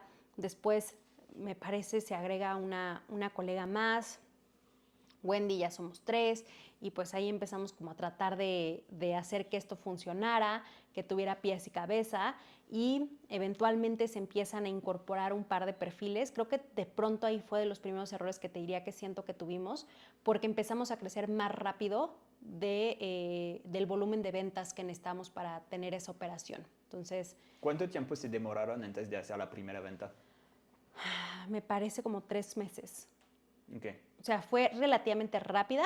¿Cuál fue el primer producto? El primer producto que vendimos, que me acuerdo, era una academia de formación para el gobierno de Guanajuato para formar a 30 mujeres en habilidades blandas. Entonces, ellas ya estaban recibiendo o ya tenían posiciones en temas de tecnología, pero faltaba esta formación en habilidades blandas que regularmente te piden para avanzar hacia ciertos niveles gerenciales o directivos. Entonces, ese fue el primer proyecto que cerramos y a la par estábamos reclutando en universidades a los jóvenes para que formaran parte de nuestras academias analíticas.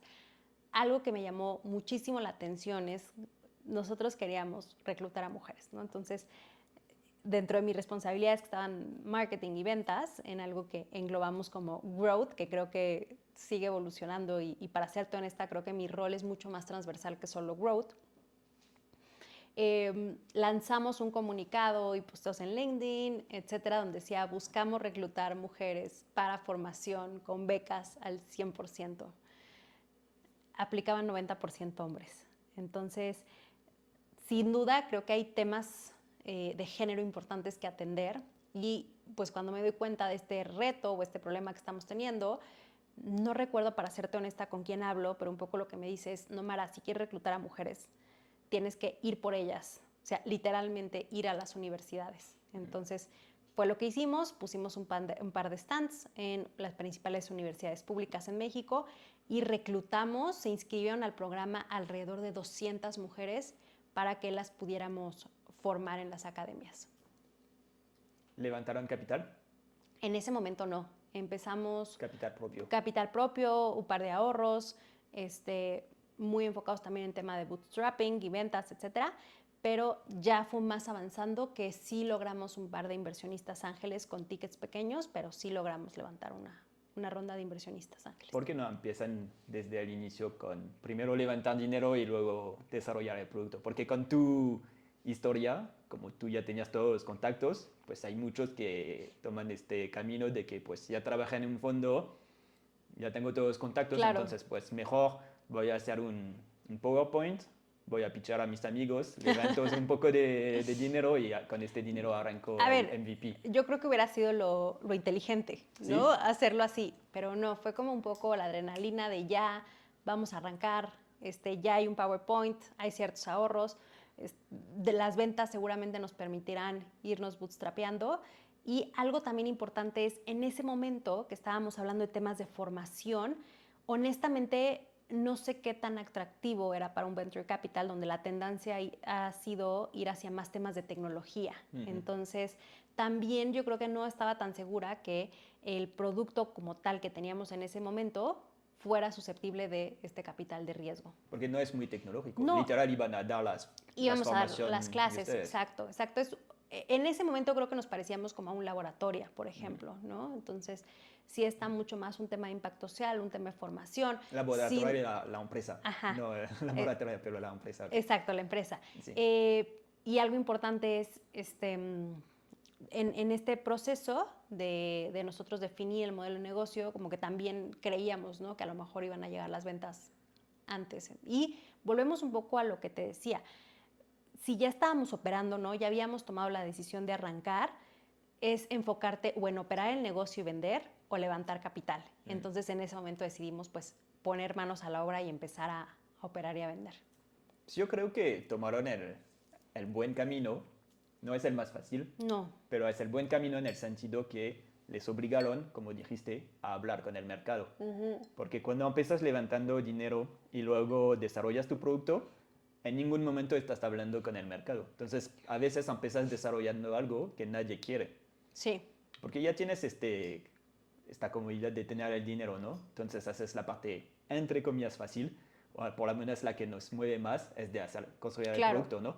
Y no hacerla difícil de ir a vender, hablar con el mercado, entender, confrontar tu idea con el mercado, pivotear, porque te das cuenta de que lo que tenías en tu cabeza pues no coincide con la realidad o con lo que quiere el mercado. Y entonces seguramente también les pasó eso porque pivotearon. ¿Cómo llegan al primer pivot? Claro. Y también, ¿cuáles fueron tus primeras sorpresas de emprender? De estar como, wow, eso no lo tenía bien claro antes. Yo creo que de mis primeros aprendizajes fue el equipo. Entonces, cuando empezamos a tener las primeras contrataciones, nos equivocamos un montón. Entonces, creo que quisimos encontrar roles bien específicos. Un ejemplo, Customer Success, ¿no? O alguien que solamente hiciera Community Management de nuestras redes sociales. Entonces, la realidad es que cuando eres una startup, tus recursos son súper limitados y no tienes el lujo de tener posiciones tan especializadas. Sí creo que hay un momento de profesionalización de las startups que ya es importante reevaluar si las personas estamos en el lugar correcto o no, pero en un inicio creo que si yo lo pudiera volver el tiempo atrás sería contratar perfiles más por un tema de aptitudes que por background o conocimiento. O sea, sí creo firmemente que actitud es mayor que aptitud y que fueran estas características que te he mencionado un montón porque me parecen fundamentales y creo que a mí en lo personal me ha cambiado la vida de ser resiliente, tolerante al fracaso, poder lidiar con la incertidumbre, trabajo en equipo, etcétera, porque eso es lo que necesitas cuando estás arrancando, ¿no? Entonces, creo que ese fue uno de mis primeros aprendizajes cuando me toca empezar a contratar gente, que me voy muy enfocada a temas de puesto, cuando pues, y lo entiendo, ¿no? Su primer comentario era, oye, es que no me trajiste a mí para hacer esto, ¿no? O sea, yo vengo con un proceso súper estructurado, no he tenido capacitación de 3 meses, y yo, hijo, es que cómo te cuento que no va a haber, ¿no? O sea, la dinámica, que, ojo, no estoy diciendo que esté bien, pero de la operación del día a día te puede consumir un montón. Entonces, por un lado, el primer aprendizaje es contratar bien, como es, contrata lento y despide rápido, 100% lo creo. Y en cuanto al primer pivot que tenemos es, pues lanzamos esta academia de formación de mujeres, etcétera, y nos damos cuenta que si no éramos lo suficientemente rápidos para colocar a las personas que estábamos graduando, el mercado lo iba a hacer por nosotros. Y recordarás que te comentaba que nuestro modelo de negocio era gratuito para el beneficiario. O sea, nosotros queríamos que las empresas nos pagaran un headhunting fee de un mes de sueldo, que eran posiciones, déjame llamarle junior, de alrededor de 13,000, 15,000 pesos. Y el reto se da cuando no somos lo suficientemente ágiles de hoy Omara ya se graduó y mañana entra a el corporativo, sino que al contrario. O sea, ahí yo creo que por un lado minimizamos el proceso de alta o de trabajar con grandes empresas, que ha sido siempre nuestro target. Trabajamos con PepsiCo, AB InBev, Liverpool, Constellation Brands, etcétera. Entonces, pues a lo mejor le gustaba al equipo de recursos humanos el perfil que teníamos, pero lo que corría en el proceso de contratación eran 3 meses, ¿no? Entonces, ahí era el primer reto, porque pues imagínate, tú como graduado esperarte 3 meses sin chamba, pues no iba a suceder. Entonces nosotros invertíamos para que alguien más los contratara. Y el otro tema era el volumen. Nosotros pensábamos que iban a contratar 20, 25 posiciones y resultaba que eran a lo mejor 2, a lo mejor 3, cuando mucho. Entonces ahí fue cuando nos dimos cuenta que ese modelo de negocios no iba por el camino correcto. No es escalable. A mí me encanta toda la parte de growth, de marketing, de ventas. ¿Cómo lo haces para vender a empresas grandes? Porque es un tipo de cliente sí. muy complejo. Sí. Entonces, ¿cuáles fueron tus técnicas que aprendiste? ¿Cómo lo haces? Claro. ¿Qué te funcionó? Mira, es interesante porque yo me siento más cómoda con grandes corporativos que con pymes. A lo mejor no he llegado al segmento de pyme ideal, y lo mismo me pasaba con donativos. O sea, las empresas más grandes eran mis mejores donantes, las más chiquitas eran las que más tiempo, energía requerían de mí. Entonces, a ver, la realidad es que para trabajar con estos grandes corporativos sí ha sido una estrategia de relacionamiento. Son personas que en algún momento o estudié con ellos o trabajé con ellos o a través de una intro en México, ¿no? Que alguien te pueda conectar, es lo que más nos ha funcionado hoy para acercarnos a estos grandes corporativos. Por supuesto, tenemos campañas automatizadas de prospección en frío, etcétera, pero hoy por hoy lo que nos ha permitido cerrar esos negocios con empresas grandes es tanto los contactos que ha tenido Memo como yo, que ya nos conocían y nos tenían confianza y nos abrieron la puerta para trabajar con una startup, que son empresas chiquitas. Entonces, esa ha sido la estrategia para poder llegar a los corporativos. ¿A quién están vendiendo dentro de estos corporativos? Estamos trabajando con áreas de recursos humanos y con áreas de innovación, con áreas de marketing y un poco con áreas de tecnología. Ok. Y entonces, afuera de estos contactos, que obviamente es la mayoría de lo que funcionó, pero me comentaste de hacer como campañas de prospección en frío. ¿Eso funciona o más o menos? ¿Qué porcentaje de tus leads, por ejemplo, llegan desde este canal? Mira, a lo mejor en porcentaje puede ser que es una buena estrategia. O sea, sí creo que todavía no estamos en el lugar adecuado y que podemos aprender muchísimo de prospección en frío desde el largo de los correos, pero los títulos... ¿Lo haces tú? Lo hago yo con alguien más del equipo. Okay. Desde el tema de mensajes clave, poder entender y tener mucho más segmentada nuestra base de datos. Entonces, creo que por un lado es una herramienta que sirve, que todavía no tenemos los skills y las competencias adecuadas para poderlo explotar al máximo. Entonces, desde nuestra experiencia, que ha sido aprender sobre la marcha sin tomar a lo mejor un curso o algo muy sofisticado al respecto, sino a prueba y error, en volumen han sido buenos los leads, es decir, a lo mejor un 10% de leads vienen a través de ese canal, pero en temas de ventas no representan un volumen importante. O sea, sigue siendo el canal de B2B, que es a través de un Key Account Manager que va, que visita al director, se sienta, le presenta con atención 100% personalizada. Hoy es lo que más nos ha ayudado. Y la estrategia un poco que creo que pudiera hacer sentido para nosotros es crecer dentro de las empresas con las que ya estamos trabajando, que al final del día tienen 4,000, 5,000 o 6,000 usuarios, colaboradores, perdón, o más. ¿Probaron otros canales de adquisición, como creación de contenido o campañas pagadas? Tratamos con creación de contenido. La realidad es que por el tema de equipo y de recursos, tú lo has vivido en primera mano. Crear contenido te requiere tiempo, ¿no? Te requiere pensar, te requiere agregar valor, o sea, para que no sea el típico post de compra mi producto ahora y mete tu tarjeta, ¿no? Hay un tema de sensibilización, hay un tema de awareness, hay un tema, ¿no?, de que te conozcan, de generar confianza, generar engagement, etcétera. Entonces, creo que no nos hemos dado a la tarea de desarrollar contenido como debe ser, ¿no? O sea, que al final del día es explorar nuevos tipos de formatos, trabajamos un ratito un tema de un blog, postear más seguido. Y la otra es como nuestro producto cambió tantas veces y tan rápido, entonces también era como hablar de cosas nuevas todo el tiempo. Entonces fue un poco, pues a ver, hoy que nos está dejando mayor cantidad de leads y mayor volumen del negocio, B2B, explotemos esa línea a través de que ya podemos llegar o nos conocen, pero eventualmente sí es importante que volvamos a generar contenido. Hoy creo que ya estamos en un momento más estable de la empresa, pero un poquito hablando de estos pivotes, pues te decía, arrancamos con estas academias de formación, después arrancamos con academias analíticas de datos, que era para formar a colaboradores en tomas de decisiones en datos, es decir, que no solamente en las áreas técnicas se tomaran estas decisiones, sino genuinamente hubiera técnica y método atrás. Después pasamos por headhunting, ¿no? Después pagamos por programas de becarios. Después pasamos por desarrollar este chatbot, que empezó como un chatbot que era Yoriki.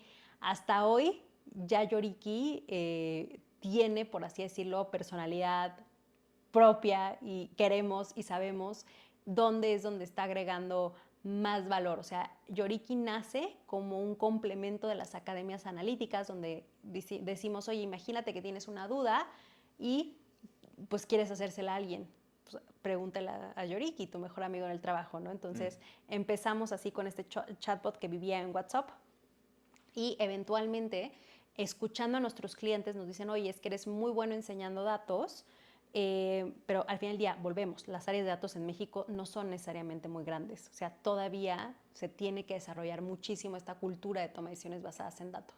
Pero pues yo ya tengo un montón de cosas que quiero enseñarles a mis colaboradores con mis políticas, con mis manuales, con mis procedimientos, y es ahí donde descubrimos que Yoriki puede ser un aliado en temas de soporte con estas funcionalidades que nosotros llamamos de chatear con documentos. Entonces, que puedan las empresas interactuar, preguntar, consultar toda la cantidad de información que ellos tienen en lenguaje natural, que es como estamos hablando ahorita tú y yo, de manera muy conveniente vía WhatsApp, que tiene un nivel de penetración altísimo en México. Platicaba hace poco, ¿no?, con un amigo que se dedica a temas de ventas en Estados Unidos y me decía, no, Mar, aquí cero. O sea, si no tienes la versión web, ni me busques. Entonces le dije, va, qué interesante aprendizaje, nosotros nos damos cuenta que Yoriki, en la modalidad de soporte, a través de WhatsApp, puede ser un producto que se venda como standalone y no como parte de las academias analíticas.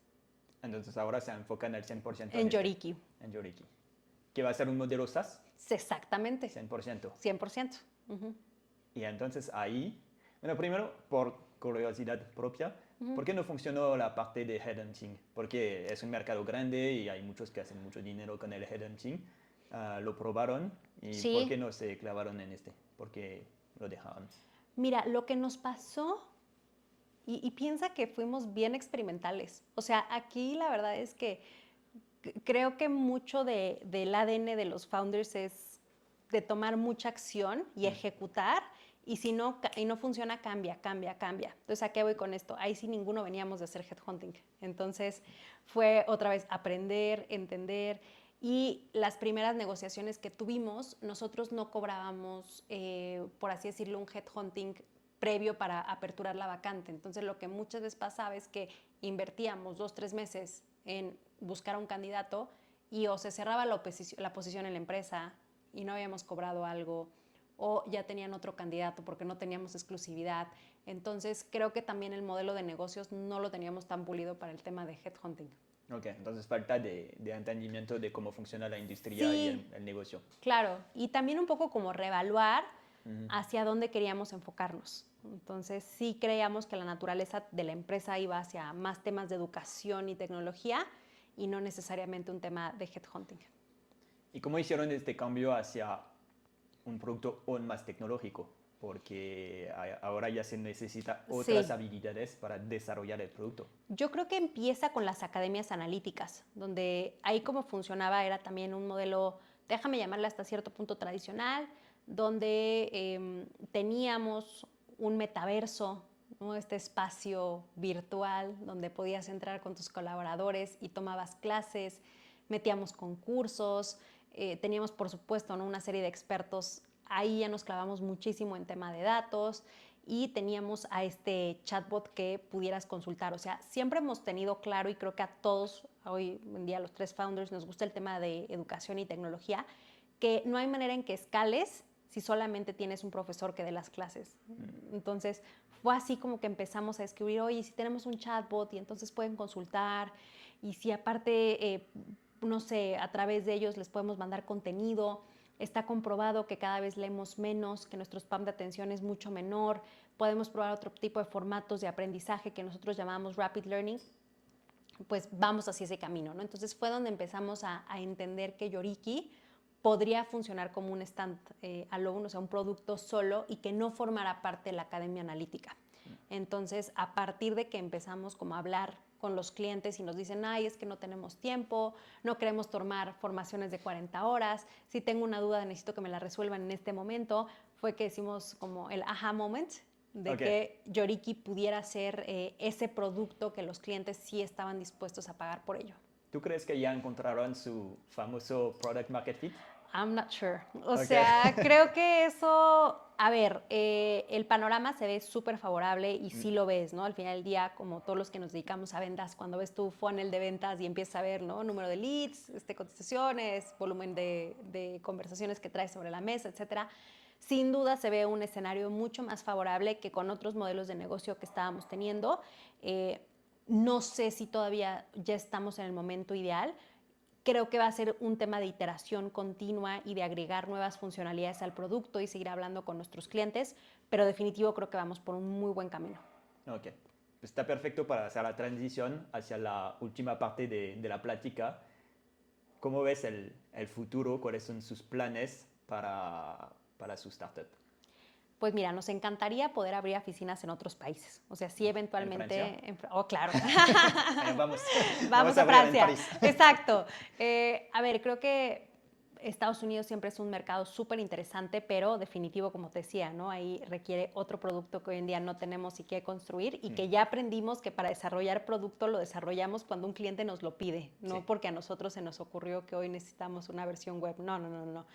Entonces, hay un tema de escala, pero por otro lado te diría que ahorita es consolidarnos, o sea, sí posicionarnos como el mejor software as a service enfocado en temas de soporte para empresas de más de 1,000 empleados. Entonces, creo que ahí apenas estamos como iniciando este camino y definitivo, este software que tenemos, Yoriki, funciona hoy en día o está soportado por inteligencia artificial generativa. Entonces, también va a ser un momento bien interesante de aprender cómo convivimos con otras inteligencias artificiales, que es una realidad que las grandes empresas van a empezar a lanzar. Entonces, como sí seguir entendiendo muy bien nuestra propuesta de valor para enfocarnos en un nicho específico. Hoy en día el dolor, por así decirlo, que estamos viendo es principalmente en temas de seguridad, que estas plataformas o estas, pues sí, ¿no? Como ChatGPT, que nosotros tenemos la integración vía WhatsApp,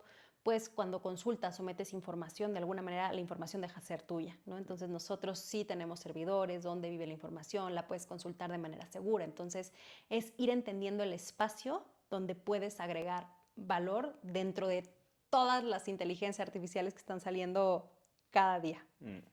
Sí, va a ser unos momentos muy, muy interesantes. 100%.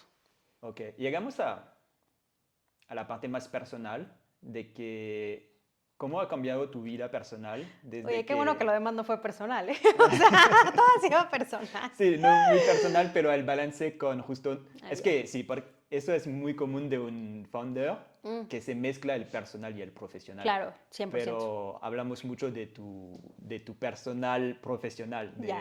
que ya sé que para un founder ya no hay este límite entre los dos, ¿no? Los dos van juntos, pero lo que me interesa es saber cómo manejas tu tiempo como co-founder, porque puedes trabajar los 7 días a la Sí. semana, 24 horas al día y todavía te quedarías con un montón de cosas que hacer. 100%. Entonces, ¿cómo aprendiste tú a manejar tu tiempo para ser muy productiva y seguir Claro. avanzando, pero al mismo tiempo no quemarte? Mira, creo que en etapas muy tempranas de Osaru, alrededor yo creo que de haber tenido como 3, 4 meses en la empresa, sí invertí en un proceso de coaching con una directora, sí, de una empresa de recursos humanos. O sea, creo que justamente estaba siendo complicado adaptarme y entender y entrar a un mundo completamente tech. Entonces yo me acuerdo que había reuniones que hablaban de la nube y, ¿no?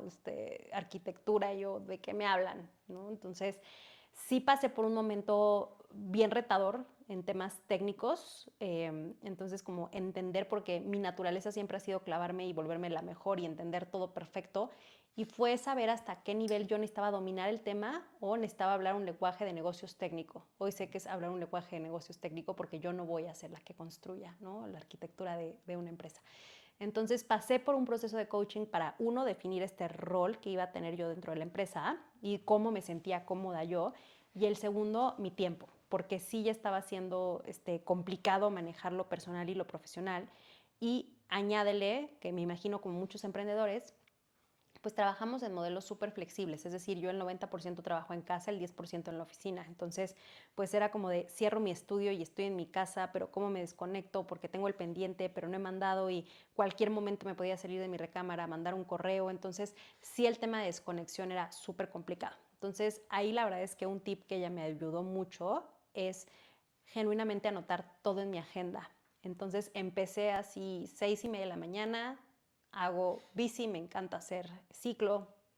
Entonces 6:30, 7, de 7, 8:30 desayuno con mi esposo, me arreglo para la oficina y todas las juntas del día que iba a tener, desde, oye, voy a hacer una presentación, anotaba, ¿no? Este espacio necesito concentrarme, este espacio es de prospección, aquí como, voy a ir al doctor. Entonces, meter de alguna manera en la agenda las actividades que iba a tener en el día, tanto personales como profesionales, me ayudó a mí tener este espacio, ¿no? Porque también de las ventajas que creo que tiene el haber emprendido es que pues yo de alguna manera soy dueña de mi agenda. Entonces no es que trabaje menos en lo absoluto, sin duda trabajo mucho más. Si tuvieras que hacer como un promedio, ¿cuántas horas a la semana crees que trabajas? Lo que es muy difícil medir porque pues hay cosas que son trabajo, hay que no que son trabajo, pero que parecen trabajo, pero más o menos unos 30, 40, 50, 60. ¿Horas a la semana? Horas a la semana. Mira, yo creo que en el día sí estoy alrededor de las 10 horas al día, entonces serían como ¿Y 50. trabajas los domingos? No, los domingos no. O sea, fines de semana trato de no trabajarlos. Me gusta mucho más empezar temprano, o sea, yo sí prefiero arrancar a lo mejor un día a las 6 de la mañana y avanzar, y a lo mejor terminar un poco más noche, pero los fines de semana dedicármelos a mí, a mi esposo, a mi familia, a reconectar, a ver a mis amigos y a cargar energía, porque llega un momento en que si todo el tiempo es trabajo, no soy tan productiva, al menos yo. Entonces, Todos. sí, pero también justamente ahorita es interesante que lo mencionas porque estoy abriendo estos espacios donde antes era para mí una ley no tocar sábados y domingos, y a lo mejor ahorita decir, puedo trabajar unas 2 horas Hacer el un podcast. sábado, hacer un podcast que me El invita, sábado. ¿no? 4 horas, Ajá. y a lo mejor no ser tan dura, y entre semana a lo mejor encontrar más espacios donde pueda hacer cosas personales. Entonces, estoy todo el tiempo en búsqueda de un balance. Es complicado, ¿no? Quien te diga que balancea 50-50 creo que miente, y más bien es entender qué es lo que necesitas priorizar en ese momento de tu vida. O sea, a lo mejor hay un día que tengo que atender un tema familiar, porque tengo que acompañar a mi esposo al doctor, porque tuvo un tema de salud, ese va a ser 100% un tema personal y ahí me requiere.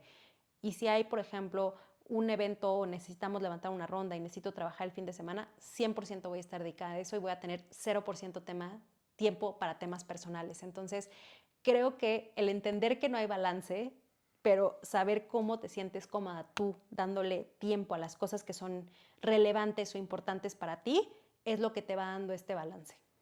Sí, y creo que también ayuda verlo, hacer un zoom out, y no solo por semana, pero por meses y hasta por quarters, porque pues sí, puedes tener como 3 semanas muy intensas de trabajo, pero luego puedes tener 2 semanas un poco más relajadas. Claro.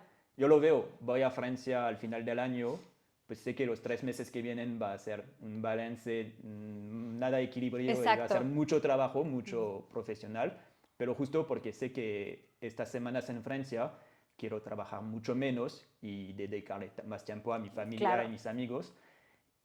Y entonces no lo veo solo semana por semana, también lo veo sobre todo el año, ¿no? O por lo menos unos meses. Claro. Eso ayuda. Y creo que vuelvo al tema de autoconocimiento. O sea, tú sabes a lo mejor cuándo puedes dedicarle un poco más. O sea, cuando yo, por supuesto, no soy igual de productiva todos los días, ni por error. O sea, creo que también es un mito. Antes me quería llevar todos los días al 120%. Hoy ya no, ¿no? Hoy entiendo que no soy un robot o una inteligencia artificial que puede todo el día mantener el mismo nivel de energía. Entonces, también saber cuándo parar. A lo mejor vienes de un sprint muy fuerte de 3 meses y sí es como, oye, este viernes voy a descansar. O sea, sí necesito como recargar energías, volver a inspirarme y volver al ruedo, porque si no, tenemos temas como el burnout, ¿no? O un tema de tronaste un día y un día ya de verdad te fuiste al hospital. Entonces, creo que es bien, bien, bien importante tú saber cómo está tu nivel de energía y tú mismo cuidarlo y priorizarlo y hacer tiempo. A mí me gusta mucho verlo así, como hay cosas que te llenan de energía y cosas que te quitan energía. Entonces, que trates de buscar este balance para que logres tener el mejor bienestar posible. Muy importante. Cuidar a su salud mental. Exacto. Su salud en general, Exacto. pero también la salud mental. Física, emocional, de todo. Es clave. 100%. Es clave. Somos atletas. Los founders son atletas. Hay que tener una rutina, hay que cuidarse, hay que cuidar su cuerpo, hay que cuidar sus emociones para, sí, tener este alto nivel de producción. Claro. En lo largo plazo. 100%. Y no es quemarse en 6 meses y luego ya no poder trabajar 6 meses más. Claro. Para acabar, 2 preguntas. No te voy a preguntar cuál es tu libro favorito, porque ya sé. Entonces, tu libro favorito, me imagino, es que Crazy is a Compliment. Sí. ¿Cuál es tu mayor aprendizaje de este libro? Si tuviera que sacarle una idea clave que te inspiró mucho. Yo te diría el apostar por mis sueños. O sea, el poder compartir mis ideas y que a pesar de que no sean bien vistas por la sociedad o que sea lo que el deber ser o lo que te dicen que es lo adecuado para ti, seguir apostándome a mí. Entonces, dado que el escuchar constantemente estás loca, estás loca, estás loca, en algún momento de mi vida no fue lo más sano, hoy en día te diría, lo refraseé para que sea algo sumamente positivo de saber que voy en el camino correcto. Ok. Sí, que el hecho de creerse o que la gente te digan que eres loco, pues que al final no es negativo, es positivo. Exacto. Y hay que cambiarle el chip. El chip. Muy interesante eso. Y muy cierto, porque sí, te van a decir loco todo el tiempo. Aunque hasta creo que todos los emprendedores tenemos un nivel de locura. Porque es saltar al vacío, ¿no? Entonces, cuando tienes todo en tu contra, por tendencias macroeconómicas, por equipo, por tasas de supervivencia, por todos los estudios que dicen, ¿no? Que hay En promedio, un startup a lo mejor no va a pasar del tercer año, o de 10 van a cerrar 7, etcétera. Entonces, sí necesitas un grado de locura para poder emprender definitivamente. Sí, pero entender que es algo positivo. Ujú. Y tú, que has sido tanto en el ecosistema emprendedor, ¿qué crees que son las iniciativas que ayudan lo más a fomentar este ecosistema y a hacer que cada vez haya más emprendedores y emprendedoras, sobre todo en México? A ver, creo que definitivo, con el cambio de gobierno que hubo, sí hubo una disminución Mm, en el desarrollo del ecosistema emprendedor. O sea, se cierra el INADEM, que para mí fue un esfuerzo que, como todo, tiene euros de oportunidad, por supuesto, ¿no? O sea, si hubo cosas que no estaban bien, probablemente, yo no trabajaba en gobierno, pero sí estaba siendo un motor, perdón, o un impulsor de este ecosistema, tanto de la parte de fondos, tanto de la parte de emprendedores per se. Entonces, pues ahorita ya no veo tan claro ese apoyo de parte del gobierno federal, entonces son como esta inercia que quedó del ecosistema y de las empresas que siguen vivas, fondos y aceleradores, de seguir pues fomentando algo que comentábamos, muy importante, el networking, ¿no? Que los emprendedores se conozcan, que conozcas a los inversionistas, que conozcas quiénes están mentoreando, etcétera, etcétera. Entonces, creo que quedó el rol principalmente en la iniciativa privada, en las aceleradoras, en los fondos, y también muy interesante que veo ahorita, que a lo mejor hace 10 años no lo veía, un rol importante en las universidades para desarrollar a las futuras generaciones de emprendedores. 100%. Si veamos lo que pasó en Estados Unidos, pues universidades como Stanford, Exacto, MIT, tuvieron un impacto súper fuerte sobre el ecosistema. 100%. Entonces, eso sí, y hay muy buenas universidades aquí con muy buenos programas y tú lo sabes mejor que nadie, Totalmente. la ELITAM y muchos más, ¿no? Sí, yo creo que ahorita todas las universidades están trabajando en mayor o menor magnitud, ¿no? También el TEC, por ejemplo, Ajá. temas de emprendimiento. Entonces creo que ahí también se puede dar una oportunidad interesante para seguir acentuando este Sí, vamos a camino hacer, emprendedor. ajá, vamos a hacer nuestra parte también, como dijiste, también el ecosistema que pues se apoya y que hace crecer. 100%. Te agradezco muchísimo por esta plática, muy interesante, muy auténtico. Espero que lo has pasado bien también. Divertidísimo. Me encantó Y platicar. seguro pues seguimos en contacto para muchas más experiencias y seguir Muchas gracias. tu camino. Muchas gracias por la invitación. Gracias. Hasta luego.